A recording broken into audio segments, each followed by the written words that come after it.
না করলে পাক হওয়া যায় না। তারপরে হাত লাগাইলেন, চোখ বুঝে, তারপরে দেখেন সুন্দরী মেয়ে। কয়টা হইলো? তিনটার আগের বাড়ি কয়টা? চারটে। যুবক কয়টা? চারটে। শর্ট করি বিয়ে করায় দিল, বাড়ি চলে গেল। আর শ্বশুর দাবি জামাই বাড়ি। কি বাড়ি? জামাই বাড়ি। কিছু মিষ্টি চার খুঁটি নিল, চার জামাইয়ের বাড়ি দাবি। প্রথম যায় জামাইয়ের বাড়ি উঠলে সালাম দিল, আসসালামু আলাইকুম, বিয়ে সাহেব বাড়িতে আছেন? দৌড়ো বাড়িতে আসলো। তাই বিয়ের মুখ খারাপ, তার মন মানসিকতা ভালো নাই। তখন নবী চিন্তা করলো, বুঝতে পারছি নবীর মেয়ে যে এত খারাপ তা তো জানি না। এরকম তো কয়েই বেলায় বানায় না? হুজুরের মেয়েরা কিরকম লাফুনি কয় না, নবীর মেয়ে যে এত খারাপ তা তো। তখন নূহ আলাইহিস সালামের হাতের থেকে একটা মিষ্টির খুঁটি পড়ে ভেঙে গেছে। সুবহানাল্লাহ। তার কারণ মেয়েদের যদি কোনো দর্শন বা পিতার কানে আসে, পিতা কিন্তু স্থির থাকতে পারে না। কয় কি হইল? কয় এই মেয়ে এত চেঁচায়, সবসময় খালি ঝগড়াই করে, তাহলে কি হবে পারে? কুকুর কুকুর ঘেউ ঘেউ করে না? তখন আলাইহিস সালাম চিন্তা করলো যে এই মেয়ে কি হবে পারে, তা আমার জানা বাপ। আমি ছিলাম, আসসালামু আলাইকুম বিয়ে সাহেব। মায়েরা ওয়াজ শুনতেছেন, শোনেন। 2 নম্বর বাড়িতে যায়, সালাম দিচ্ছে, আসসালামু আলাইকুম বিয়ে সাহেব। বিয়ে সাহেব দুইজনই বাড়াইছে, তাই এর চাইতে ওই দুজনের মুখ আরো কাইলে। বিয়ে কি হয়েছে? কই দে নূহ নবী আপনি আখিরি পয়গম্বর, আল্লাহ আপনাকে কিস্তি দিয়েছিল, এত বড় দরজাল দি ক্ষমতা দিয়েছিল, আল্লাহ প্লাবন দিয়েছিল, দুয়ার কারণে আল্লাহ পাক সব বালা মুসিবত দুর্বৃত্ত করলো। এইরকম মেয়ে আমার ঘরে দেয়, এরকম দেই নাই। কয় কে? কয় খালি মাটি করে। কি করে? কি হইতে পারে? তাহলে নূহ আলাইহিস সালাম হাতে থেকে আর একটা মিষ্টির খুঁটি পরে ভেঙে গেল। আমার বোঝা হয়ে গেছে এটা কয় নম্বর মেয়ে। ওই বাড়ি থেকে চলে গেলেন, 3 নম্বর বাড়ি গেলেন। যাবার পর আসসালামু আলাইকুম বিয়ান সাহেব। বিয়ে সাহেব বের হয়ে আইছেন তাড়াহুড়া করে, হুজুর আইছেন? আইছি। কয় আমরা সংবাদ দিতে চাচ্ছি আপনাকে আসার জন্য। কয় কি হয়েছে? কয় এইরকম নিয়ে দেয়, খালি ফালানো পারে, একবার এই গাছে আর একবার ওই গাছে, একবার এই ঘরে আবার ওই ঘরে, একবার এই বাড়ি আবার ওই পাড়া। তার নাম কি? এরকম মেয়ে মন করে বাংলাদেশে কম আছে।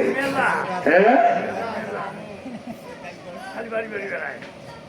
কথা কি বলতেছেন? 4 নম্বর বাড়িতে সালাম দিলেন, দৌড়া এসে বিয়ে পায়ে কদম বসি করলেন। সুবহানাল্লাহ। কারণ আল্লাহ মেয়ে আখ্যান দিয়েছে, পাইছি বেটার বউ, নিজের মেয়ের চাইতে ভালো। এরকম কি কেউ বলে না? বলে না? ও মা, তুমি একদিন মা হবা।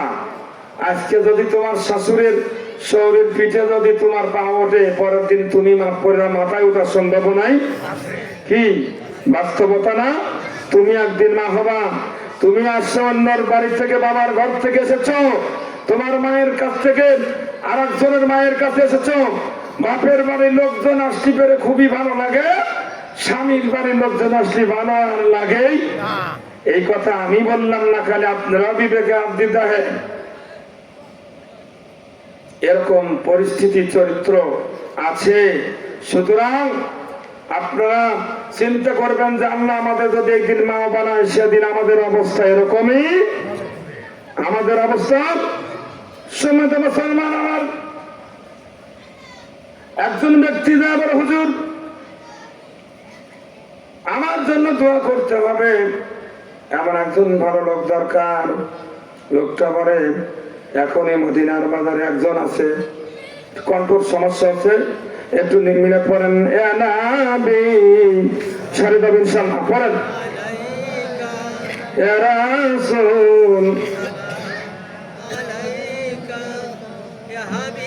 পড়েন পড়েন।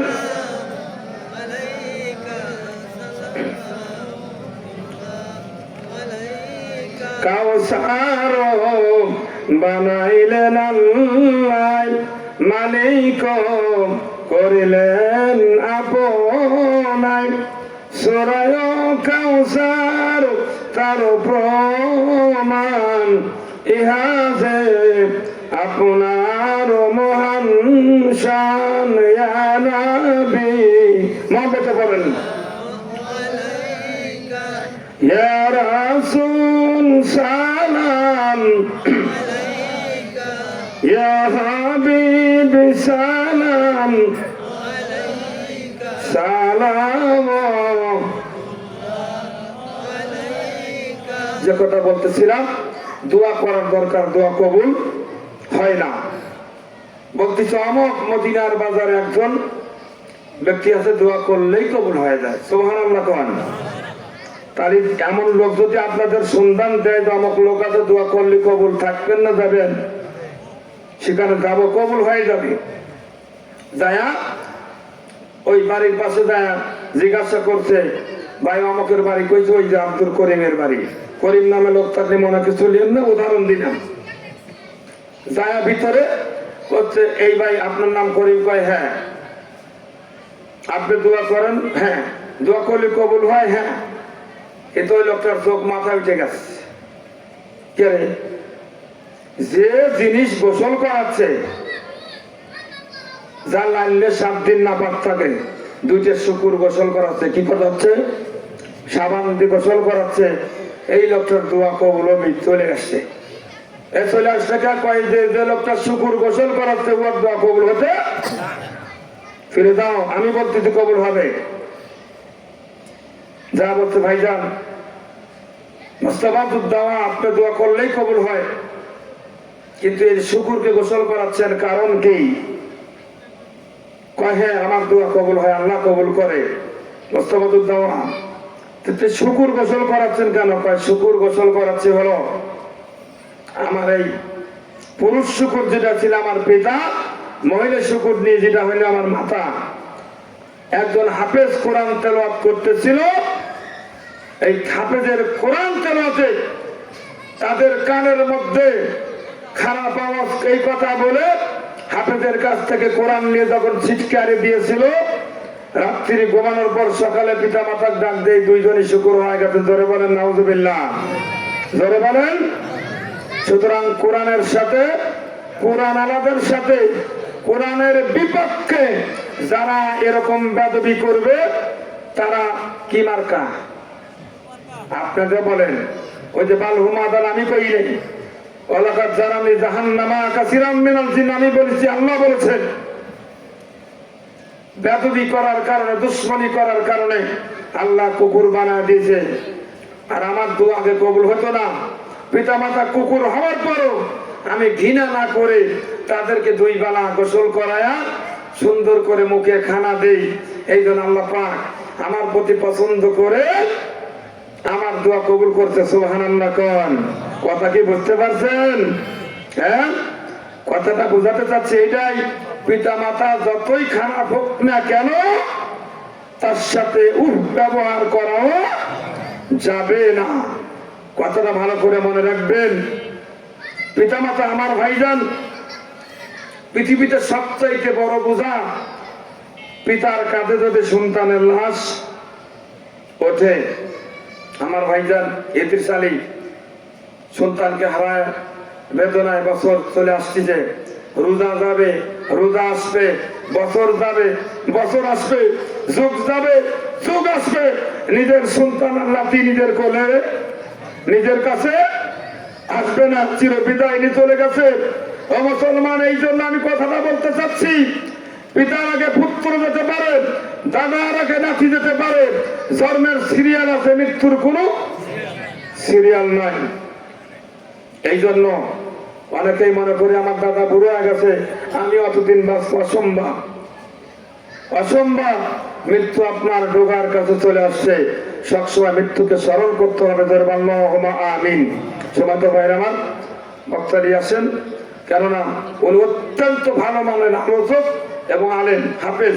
আমার বলছে যে ভাই, যেহেতু বাড়ির উপরে জালসা, কালেকশনের জালসা নয়, কি নাকি কালেকশনের জালসা, কালেকশনের জালসা নয়, যারা বাইরে আসলে অনেক লোকই আসছেন। আমি আলহামদুলিল্লাহ আপনাদের জান্নাতি পরিবেশ করার কারণে আমি মনে করবো আপনারাও জান্নাতি। ধরে বলেন আমিন, ধরে বলেন আমিন। আবার কবেন হুজুর আমরা বিড়ি খাই, গাঁজা খাই, নামাজ পড়লে জান্নাতি। মুসলমান একদিন জান্নাতে যাবে, ধরে বলেন সুবহান। মুসলমান একদিন জান্নাতে যাবে।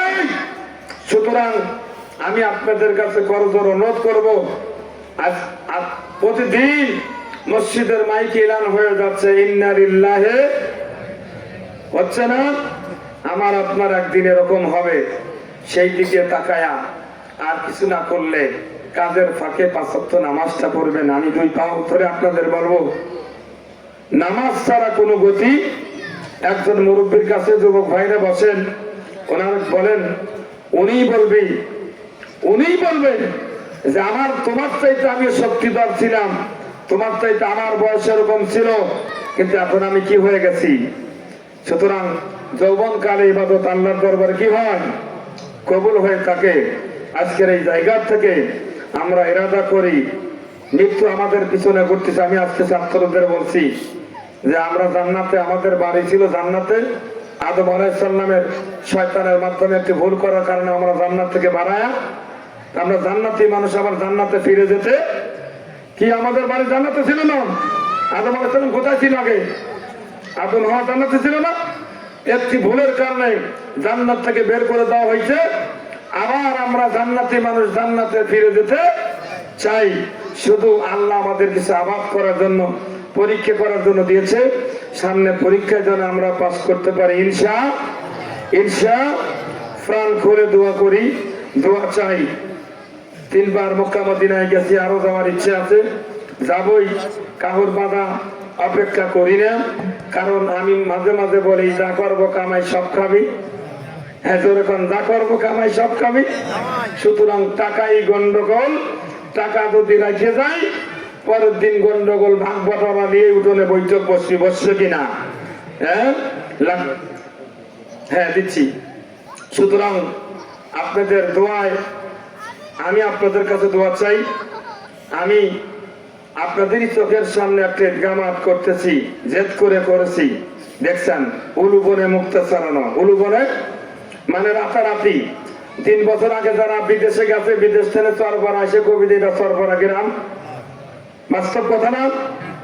5 বছর পরে এসে কবিতা চরপাড়া গ্রাম নয়, 1700-1800 গাড়ি বালু গেছে, অন্তত 20 লক্ষ টাকার পাঁচি টাচি দিয়ে আরো গেট দিয়ে হয়েছে, 52 লক্ষ টাকার কাজ হয়েছে এই 4 বছরে। সুবহানাল্লাহ কম।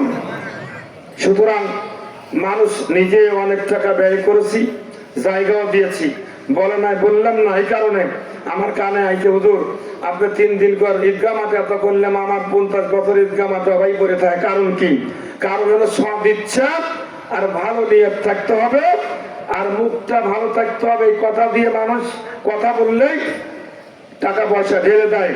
মসজিদের কাজ করলাম, ভিতরে টাইলস দেখেছেন তো, 1,20,000 টাকা চালান, শুরু করলাম 3,20,000 টাকার কাজ করতে। সুবহানাল্লাহ কোন? একজনে বললেন 50,000, আর একজন বিদেশ থেকে 20,000, আর একজন 7,000 10,000 দিল। চাইতে জানা লাগে, দিতে দেরি হয় না।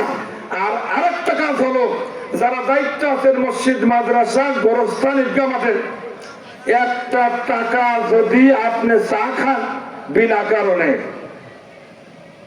আপনার 14 গোষ্ঠী একদিন না একদিন খয়রাত করা লাগবে। নাউজুবিল্লাহ কোন? সুতরাং আমরা তো মসজিদের সভাপতি, সেক্রেটারি হওয়ার লাগে কি করি? সিরিয়াল ধরি। অনেক জায়গায় নির্বাচন হচ্ছে, বাস্তব আমার দেখা।